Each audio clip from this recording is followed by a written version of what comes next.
কোনো কাজ করব করব বলে ফেলে রাখলে না এইরকমই হয়। কবে থেকে ভাবছি এই জায়গাটা ভালো করে পরিষ্কার করব, বাট নেক্সট দিন করব এই করে করে না করাই হচ্ছিল না। তাই আমি সেই দিন স্টার্ট করে দিয়েছিলাম পুরো পরিষ্কার করা। ভেবেছিলাম যা হোক আমাকে করতেই হবে। জান ছিল সাথে, একটু প্রবলেম হচ্ছিল, বাট ঠিক আছে, ও খুব ডিস্টার্ব আমায় করেনি। জাস্ট মাঝে মাঝে ওকে একটু ধরতে হচ্ছিলো, এই যা। ভালো করে ক্লিন করছিলাম, অনেক দিন না করার ফলে অনেক ধুলো জমে গেছিলো, ঝুল হয়ে গেছিলো।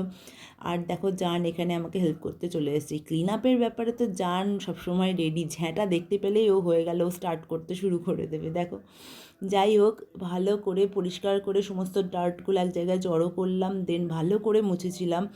আর এত ভালো লাগছিল না, যে কাজটা কবে থেকে করব করব ভাবছি, সেটা যখন ফাইনালি কমপ্লিট হয় এত ভালো লাগে, সেই জিনিসটাই আমার হচ্ছিল। দেন নিজে ভালো করে স্নান করে জানকে স্নান করানোর জন্য রেডি হচ্ছিলাম। যদি ভালো লাগে প্লিজ সাবস্ক্রাইব করো। বাই।